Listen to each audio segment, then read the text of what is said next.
खबरों का पुराना दौर लौट आया है। नमस्कार, मैं हूं शगुन शर्मा। अब कोई भी बड़ी खबर छूटने वाली नहीं है। बात करेंगे महाराष्ट्र में पल पल बदलते नंबर गेम की। नमस्कार, मैं अखिलेश आनंद हूं। साथ ही हम आपको बताएंगे कि आखिर कैसे फेल हो गया उद्धव का इमोशनल कार्ड। नमस्कार, मैं हूं आपके साथ सोनल। अजित पवार पर किसने लगा दिया अत्याचार का आरोप। नमस्कार, मैं हूं प्रणय उपाध्याय और बात करेंगे खुद को असली शिवसेना का दावेदार बताने वाले शिंदे के शक्ति प्रदर्शन की। और नमस्कार आप सभी के साथ पंचनामा में मैं हूं प्रतिमा मिश्रा। सबसे बड़ी खबर यही है कि शिवसेना प्रवक्ता संजय राउत ने महाविकास आघाड़ी से बाहर होने के संकेत दे दिए हैं। दोपहर को प्रेस कॉन्फ्रेंस में संजय राउत ने ये बात कही, जिसके बाद से महाविकास आघाड़ी में हड़कंप मच गया है। त्या सरकारमधून महाविकास आघाडीतून शिवसेना बाहेर पडायला तयार आहे। तुम्ही इथे येण्याची हिंमत दाखवा, समोर उद्धव साहेबांसमोर या आणि भूमिका मांडा। नक्की तुमच्या भूमिकेचा विचार होईल। 24 तासात परत या। और देखिए, संजय राउत के बयान पर एनसीपी नेता छगन भुजबल ने नाराजगी जताई है। छगन भुजबल ने कहा है कि शिवसेना स्वतंत्र पार्टी है, लेकिन ऐसा बयान देने से पहले शिवसेना को चर्चा जरूर करनी चाहिए थी। तो संजय राउत के बयान पर एनसीपी नेता छगन भुजबल ने अपनी नाराजगी जताई है और कहा है कि शिवसेना स्वतंत्र पार्टी है। संजय राउत ने कहा कि अगर जो विधायक वापस आएंगे, अगर वो उनसे बातचीत करेंगे तो महाविकास आघाड़ी से अलग होने के बारे में सोच सकते हैं। क्या अब भी आप लोग उद्धव ठाकरे के साथ हैं? अभी जो है पवार साहब के नेतृत्व में हम आज भी महाविकास आघाड़ी में उद्धव ठाकरे जी के साथ में हैं। और अगर जो संजय राउत कह रहे हैं जी, वो बात अगर सही है, उस रास्ते पर वो जाना चाहते हैं, तो वो हमारे नेता पवार साहब के साथ बातचीत करें। इनको जो है कोई जो है रोक नहीं सकता है। पार्टी जो है अपना अपना रास्ता अपना सकता है। और हम लोगों के बारे में हम यही कहेंगे, सरकार में है आनंद है, नहीं है फिर भी जो है विरोधी पक्ष में, विरोधी दल में रहकर लड़ने की हमें बहुत अच्छी आदत है। धन्यवाद सर। तो पल पल बदलता घटनाक्रम महाराष्ट्र में नजर आ रहा है और इन सब के बीच एबीपी न्यूज के भी कुछ सवाल हैं जो ये आप सियासी हलचल देख रहे हैं। इस पर क्या एनसीपी समर्थन वापस लेगी? सबसे अहम सवाल तो ये, महाअघाड़ी में महाफूट के बाद क्या उद्धव सरकार गिर जाएगी? ये भी एक बहुत महत्वपूर्ण सवाल है। जिस तरीके का पूरा घटनाक्रम है, संजय राउत ने एमबीए छोड़ने की बात क्यों कही, महाविकास आघाड़ी छोड़ने की बात क्यों कही? क्योंकि इसे लेकर भी माना जा रहा है कि अब दरार और ज्यादा चौड़ी हो गई है। तो महाअघाड़ी में महाफूट और इसी से जुड़े ये कुछ एबीपी न्यूज के सवाल। हमारे साथ रौनक कुकड़े हमारे सहयोगी इसी खबर पर जुड़ गए हैं, विशेष जानकारी आप तक पहुंचाएंगे। रौनक, जो बयान संजय राउत ने दे दिया उसके बाद क्या यह माना जाए कि अब महाविकास आघाड़ी का साथ रहना मुश्किल है? जी देखिए, संजय राउत का जो बयान है उसको इस तरीके से समझना चाहिए कि जो विधायक मुख्य तौर पर एकनाथ शिंदे के साथ गुवाहाटी में मौजूद है इस वक्त, उनको मनाने के लिए उनकी बात वो एक बार मुंबई आ जाए और उद्धव ठाकरे के साथ अगर वो बैठक कर ले तो मामला जो है सुलझ सकता है। इसलिए इस तरह का बयान दिया गया है। क्योंकि ये समझना होगा अखिलेश, क्योंकि लगातार जो एकनाथ शिंदे कैंप के जो विधायक है वो इस बात का और इशारा कर रहे हैं कि उनको महाविकास आघाड़ी सरकार में उनके साथ अब बने रहने की बिल्कुल इच्छा नहीं है। इसलिए संजय राउत की तरफ से बयान दिया गया है कि वे लोग पहले यहां आए और उसके बाद ही उद्धव ठाकरे से बात होने के बाद आखिरी फैसला लिया जाएगा। लेकिन इसका मतलब ये नहीं है कि महाविकास आघाड़ी में पूरी तरीके से स्प्लिट हो गया है, क्योंकि अब भी कांग्रेस और एनसीपी जो है वो सरकार के साथ खड़ी हुई दिखाई दे रही है। आज कुछ देर पहले ही अभी एनसीपी नेताओं की जो शरद पवार के साथ मीटिंग हुई है अखिलेश, उसमें पार्टी नेताओं ने शरद पवार से यही कहा है और अध्यक्ष की और तरफ से भी ये बताया गया है नेताओं को कि जब तक शिवसेना और मुख्यमंत्री कोई फैसला नहीं लेता तब तक इस सरकार के साथ मजबूती के साथ एनसीपी जो है वो खड़ी रहेगी। जी चलिए रौनक, दोबारा मैं आपका रुख करूंगा, लेकिन जितेंद्र दीक्षित के पास जरा चलते हैं। जितेंद्र, एनसीपी खेमे में क्या चल रहा है? जो बैठक की सूचना मिल रही है, कुछ वहां से इनपुट है क्या? कुछ सूत्र बता रहे हैं क्या चल रहा है? देखिए, अब से करीब आधे घंटे पहले मैं वाईबी चौहान सेंटर में हूं और यहां पर एनसीपी की बैठक शुरू हुई है। एनसीपी के तमाम आला नेता यहां पर मौजूद हैं। शरद पवार यहां पर मौजूद हैं, अजीत पवार मौजूद हैं, छगन भुजबल मौजूद हैं, जितेंद्र आवाड़ मौजूद हैं, प्रफुल्ल पटेल भी यहां पर थे। वो कुछ देर के लिए बाहर गए और ये कहा कि निजी काम के लिए कुछ देर के लिए बाहर गए हैं और वो भी वापस लौटेंगे। मैं आपको बता दूं कि आज जो एनसीपी की ये बैठक चल रही है, इसमें एजेंडा यही है, शिवसेना की बगावत के बाद अब एनसीपी को आगे क्या करना है। तो जो नेता अंदर जा रहे थे उनसे हमने पूछा कि अब आपका अगला रुख क्या होगा। तो उनका यही कहना था, खास करके जयंत पाटिल से हमने बात की तो उनका यही कहना था कि जब तक उद्धव ठाकरे मुख्यमंत्री हैं एनसीपी उनके साथ में मजबूती से खड़ी है। और जहां तक नाना पटोले ने जैसा कि आज आरोप लगाया कि सरकार में जिस तरह से एनसीपी का दबदबा था उसकी वजह से ही ये तमाम गड़बड़ियां हो रही थी, तो उस पर छगन भुजबल से हमने पूछा तो छगन भुजबल ने कहा कि 3 पार्टियों की सरकार है तो इस तरह का मनमुटाव अक्सर होते रहता है, लेकिन इसका मतलब ये नहीं है कि हम जो है सरकार से अलग हट जाएं। तो तमाम मुद्दों पर जो है आज बात होगी। एनसीपी के तमाम आला नेता जो है शरद पवार के सामने अपनी बात रखेंगे और मुझे लगता है कि ये मीटिंग अगले 1.5-2 घंटे तक चलेगी और उसके बाद में कुछ तय होगा कि आखिर अब जो मौजूदा घटनाक्रम है, जो सरकार का संकट आया है, इसको कैसे निपटा जाए और इसमें एनसीपी आगे क्या रवैया अख्तियार करेगी, क्या रणनीति बनाएगी। जी जितेंद्र, बहुत बहुत शुक्रिया तमाम जानकारी के लिए। पल पल की अपडेट हम आपसे लेते रहेंगे। अब आपको ये बताते हैं आखिर आपको ग्राफिक्स के जरिए हम ये बताते हैं कि आखिर एनसीपी क्यों अलग हो सकती है। संजय राउत ने एमवीएस से अलग होने की बात कही, ये भी एक बहुत बड़ा कारण हो सकता है। एनसीपी को उद्धव का सीएम आवास खाली करना पसंद नहीं, ये दूसरा कारण बताया जा रहा है। तीसरा, उद्धव ठाकरे के पास नंबर नहीं है, ये एक महत्वपूर्ण, एक बहुत इंपॉर्टेंट कारण बताया जा रहा है। चौथा, अगर आपको बताए तो बागी कैंप ने उद्धव के इस्तीफे की मांग की, तो ये हम आपको बता रहे हैं कि एनसीपी क्यों अलग हो सकती है। ये 4 कारण हमने आपको बताए हैं जिस वजह से एनसीपी अलग हो सकती है।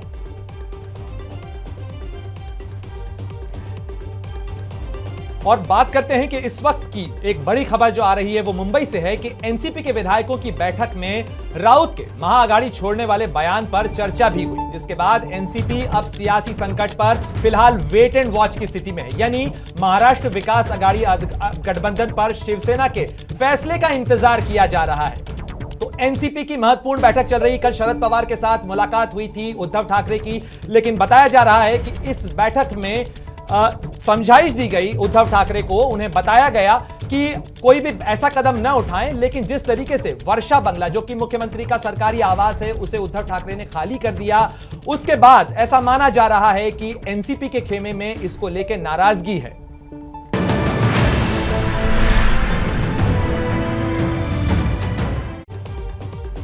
आप सभी का स्वागत है। आप देख रहे हैं पंचनामा और देखिए अभी भी ये सवाल बरकरार है कि महाराष्ट्र के अंदर सरकार बनेगी या गिरेगी। इसी बीच शिंदे कैंप ने शक्ति प्रदर्शन करते हुए मांग की है कि उद्धव इस्तीफा देकर महाविकास अघाड़ी सरकार से बाहर आए। शिंदे कैंप के शक्ति प्रदर्शन की ये तस्वीरें गुवाहाटी से आई हैं। इस तस्वीर को जारी कर बागी गुट ने 45 विधायकों के समर्थन का दावा किया है। इसमें 38 शिवसेना और 7 निर्दलीय विधायक हैं। बागी विधायकों ने शिंदे के समर्थन में नारे भी लगाए।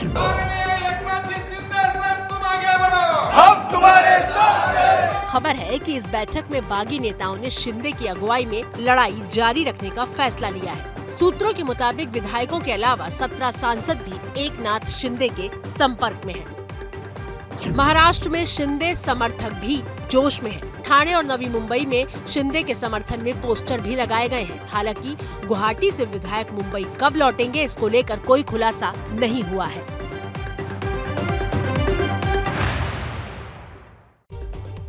और देखिए ये जानना बड़ा महत्वपूर्ण हो जाता है कि इस वक्त जो बागी कैंप है वहां क्या चल रहा है। सीधे आपको गुवाहाटी लिए चलते हैं। हमारे साथ सूरज ओझा हमारे सहयोगी जुड़ चुके हैं। सूरज, आज दिन में खबर आ रही थी 42 विधायक एकनाथ शिंदे के साथ, तस्वीर भी सामने आई थी। कहां तक ये आंकड़ा पहुंचा? चूंकि थोड़ी देर पहले एक जानकारी मिली कि 3 और विधायक पहुंचने वाले हैं।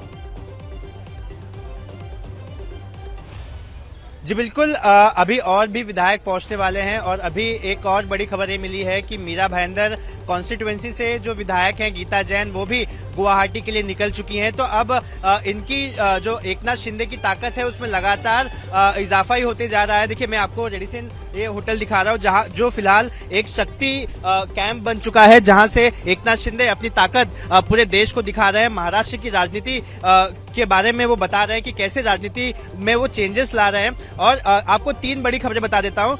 पहली बड़ी खबर ये है कि एकनाथ शिंदे जो आज राज्यपाल को पत्र देने वाले थे वो आज न देकर वो अब कल देंगे, क्योंकि कई और विधायक आ रहे हैं और उस पत्र पर उनके हस्ताक्षर लेना काफी जरूरी है। दूसरी बड़ी खबर ये है कि गीता जैन यहाँ पहुंच रही हैं और देखिए जिस तरह से हमने बात की थी कि लगातार विधायकों की संख्या बढ़ रही है, ऐसे में तीसरी सबसे बड़ी खबर यह है कि रविंद्र फाटक, जो कि उद्धव ठाकरे के सबसे करीबी मिलिंद नार्वेकर के साथ सूरत गए थे ताकि वो बागी विधायकों से मिलें और कोई बीच का रास्ता निकाले, और जो बीच का रास्ता निकालने गए थे आज वही रविंद्र फाटक अब गुवाहाटी आने वाले हैं, एकनाथ शिंदे के कैंप में आने वाले हैं। एकनाथ शिंदे के बेहद करीबी हैं और जब वो सूरत में थे तब ऐसे कयास लगाए जा रहे थे कि रविंद्र फाटक और मिलिंद नार्वेकर जाएंगे, कोई बीच का रास्ता निकलेगा, चीजें सुलझ जाएंगी। लेकिन अब जो समझाने गए थे वही खुद एकनाथ शिंदे कैंप में आ रहे हैं। तो ये गुवाहाटी से 3 बहुत बड़ी खबरें निकली हैं। अब देखना होगा कि शाम तक इसमें और क्या डेवलपमेंट होता है। बताया जा रहा है कि विधायकों की संख्या अब और भी बढ़ेगी। जी सूरज, शुक्रिया, बहुत बहुत शुक्रिया तमाम जानकारी के लिए। तो शिवसेना में मचे बवाल के बीच गुवाहाटी से बागी विधायकों ने उद्धव ठाकरे पर लेटर बम से वार किया है। हिंदुस्तान जो शिवसेना की जान और जो शिवसेना की पहचान थी, यानी हिंदुत्व, क्या वो जड़ें हिल चुकी हैं? कम से कम बागी विधायकों के लेटर बम से तो यही लगता है। गुवाहाटी से बागी गुट की चिट्ठी ने हिंदुत्व के मुद्दे पर उद्धव ठाकरे के चीथड़े खोल दिए हैं। बागी विधायकों की तरफ से लिखी चिट्ठी में उद्धव पर आरोप लगाए गए कि शिवसेना विधायकों को सीएम आवास तक जाने की इजाजत नहीं थी। कांग्रेस एनसीपी के अपमान की बात सिर्फ शिंदे सुनते थे। आदित्य ठाकरे के साथ हमें अयोध्या जाने से क्यों रोका गया? राज्यसभा और विधान परिषद चुनाव में हम पर भरोसा नहीं रखा गया। साथ ही चिट्ठी में कहा गया कि जिस हिंदुत्व को लेकर बाला साहेब और आनंद दिघे चले थे, उसे एकनाथ शिंदे आगे बढ़ा रहे हैं।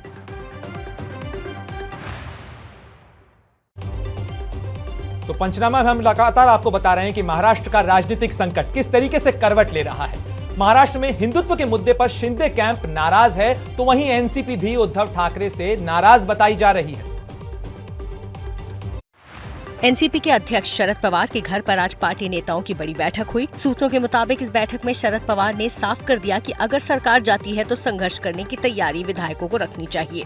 सूत्रों के मुताबिक एनसीपी प्रमुख शरद पवार ने एनसीपी के नेताओं को ये बताया कि उन्होंने मुख्यमंत्री से ये कहा है कि वे अपनी बातों में स्पष्टता लाए। खबर ये भी है कि जिस तरह से सरकारी आवास को छोड़कर उद्धव ठाकरे मातोश्री पर चले गए, उसको लेकर भी एनसीपी के नेताओं में नाराजगी है। इतना ही नहीं तो एनसीपी के नेता अंदर खाने ये भी कह रहे हैं कि जिस तरह से एक एक कर विधायक एकनाथ शिंदे के खेमे में जा रहे हैं और जो उथल पुथल शिवसेना में देखने को मिल रही है, उसके पीछे शिवसेना के ही किसी बड़े नेता का हाथ है। हालांकि आज की बैठक के बाद एनसीपी ने कहा है कि वो उद्धव सरकार के साथ है, लेकिन सीएम कौन होगा इसका फैसला शिवसेना को करना है। सरकार रहने के लिए जो भी प्रयास करना चाहिए वो हम करने चाहिए और हम सब साथ मिलके उद्धव जी का साथ इस सरकार के लिए हम देंगे। चीफ मिनिस्ट्रियल पोस्ट हमारे महाविकास आघाड़ी में we have given it to Shiv Sena, so it is up to Shiv Sena and their internal decision who will remain as chief minister. तो महाराष्ट्र की राजनीति पल पल बदल रही है, लेकिन इसका असर गुवाहाटी में साफ तौर पर देखा जा सकता है, क्योंकि जो गुवाहाटी में हो रहा है उसी का असर तो महाराष्ट्र में देखा जा रहा है। मनोज्ञा लोईवाल हमारी सहयोगी गुवाहाटी में ही मौजूद है, उनका मैं रुख करना चाहूंगी। मनोज्ञा, अब तस्वीर किस तरीके की है, क्योंकि गुवाहाटी में जो तस्वीर बदल रही है, जो भूकंप वहां आ रहा है उसके झटके महाराष्ट्र में महसूस किए जा रहे हैं। बिल्कुल, और वहाँ की गर्मी यहाँ असम की है, जो यहाँ पर कभी नहीं हुई है। और इस गर्मी के तापमान का आपको मैं सबसे पहला उदाहरण दे दूँ कि 40 से ज़्यादा संख्या तो पार कर गई है अभी तक जिन विधायकों की यहाँ पर आने की बात है, लेकिन ये संख्या और बढ़ती नज़र आ रही है, क्योंकि 40 से 50 के बीच में कुछ भी संख्या हो सकती है इन विधायकों की। अभी एक और स्पेशल चार्टर्ड फ्लाइट आज रात तक आएगी और उसके साथ साथ विधायक के साथ साथ राजेंद्र पाठक, जो आपको अभी तक मान मुनव्वल चल रहा था, अब उसकी कोई स्थिति नहीं है। अब गणित, आंकड़े, नंबर और इस नंबर गेम में सिर्फ और सिर्फ चिट्ठी के आधार पर एक दूसरे से बातचीत और ये साफ कर देना कि नंबर अब किसके साथ और कितने हैं। लेकिन अगर मैं ये कहूँ कि नाराज़गी जो बार बार अभी तक बात आ रही थी, अब लड़ाई सिर्फ और सिर्फ विचारधारा की हो रही है, क्योंकि विचारधारा के आधार पर ही पार्टी में जो फूट हुई है और उस फूट के आधार पर आगे बढ़ने की कोशिश की जा रही है। या जी मनोज्ञा, बहुत शुक्रिया इस अपडेट के लिए। इस बीच कांग्रेस के प्रदेश अध्यक्ष महाराष्ट्र के नाना पटोले कुछ कह रहे, सीधे ले चलते हैं। आता गव्हर्नर कोणाचं ऐकतं हे काय आम्हाला वेगळं सांगायची गरज नाही। अजूनही भाजप पुढे काय येत नाही, ज्यांनी हा सत्ता संघर्ष महाराष्ट्रामध्ये निर्माण केला, महाराष्ट्रामध्ये अस्थिरता निर्माण केली, भाजप का पुढे येत नाही? त्यांच्याजवळ अजूनही बहुमताचा आकडा झालेला नाही, पण राज्यामध्ये ही अस्थिरता ठेवणं जेव्हा पहाटेचं सरकार पडल्यापासून हा जो भाजपचा प्रयत्न आहे त्यांनी हा मोठा भूकंप गुजरातमधून तो आता गुवाहाटीमध्ये घेऊन गेलेत आणि या पद्धतीनं राज्याचं नुकसान करण्याची भूमिका जी भाजपची आहे ते स्पष्ट येते. आकडे अजूनही उद्धव ठाकरेंच्या सरकारच्या बाजूने आहेत.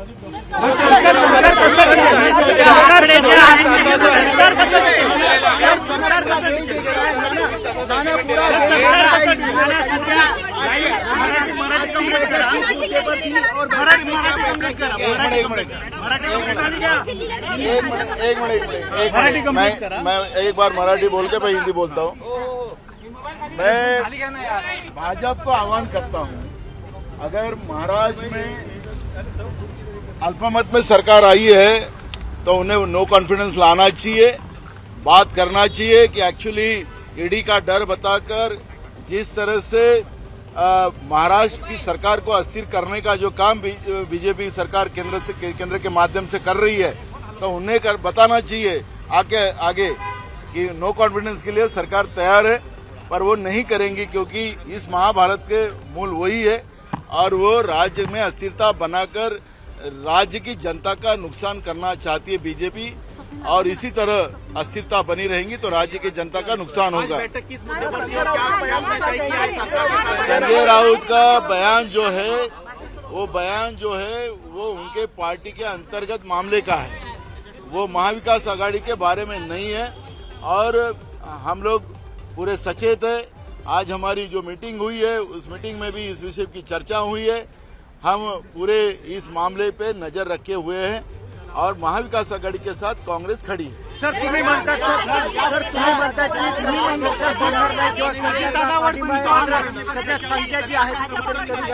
म्हणून मी तुम्हाला संख्येचा विषय तुम्ही जो उपस्थित करताय, मी त्या संख्येच्या बद्दल सांगितलेलं आहे की ज्या भाजपनी हा महाराष्ट्रामध्ये महाभारत घडवलेला आहे ती भाजप अजून चूप का आहे. अजूनही त्यांच्याजवळ संख्या नाही. ज्यांना सत्तेची लालसा जी भाजपला पडलेली आहे पहाटेची सरकार पडल्यानंतर, तिने हे केलेली गडबड आहे ईडीच्या माध्यमातून आणि त्याच्या माध्यमातून हा सगळा दहशतवाद या पद्धतीनं लोकशाहीचं खून करण्याचं काम बीजेपी केंद्राच्या सत्तेच्या आधारावर करते आहे. तो कांग्रेस नेता नाना पटोले को आप सुन रहे हैं. ईडी का डर दिखाकर इस तरीके से सत्ता का दुरुपयोग कर रही है बीजेपी. अगर बीजेपी चाहती है तो वो अविश्वास प्रस्ताव लेकर आए, लेकिन ईडी का डर दिखाकर जो पूरा खेल खेल रही है वो खेलना बंद करे, ये कहना है नाना पटोले का.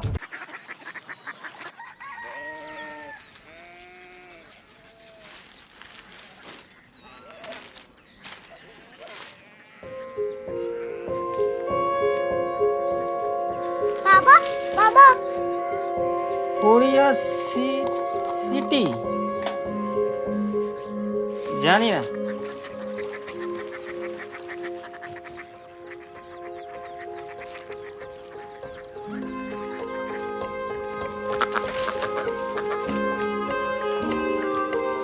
Korea city? हाँ.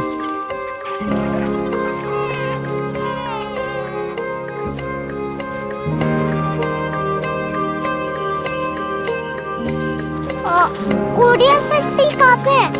शहर अंग्रेजी लगे हैं.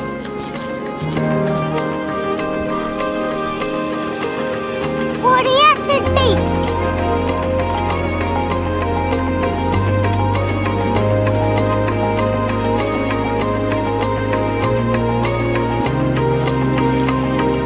वो बहुत दूर है.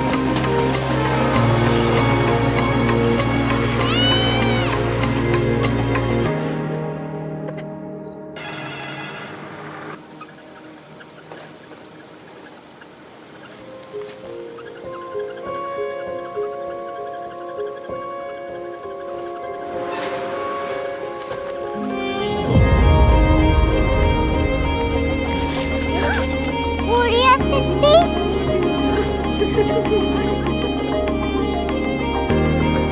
दुनिया कुछ लोग बड़े होते हैं. कोरिया सिटी कहाँ है? प्रोफेसर साहब को पता होगा. हो, ये छोटा वाला ग्लोब लगता है और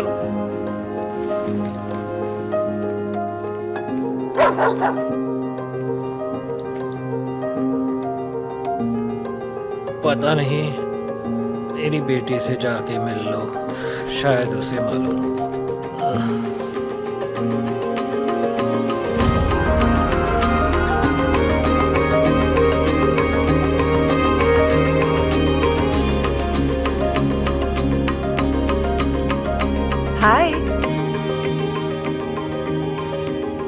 आबा ने भेजा है। Come here. Korea city. Korea city नहीं, क्यूरियोसिटी। वो क्या? That's what brought you here? जो तुम्हें यहाँ तक ले आया।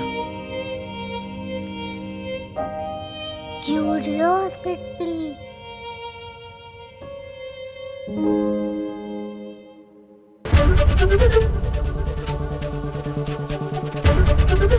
एबीपी न्यूज आपको रखे आगे।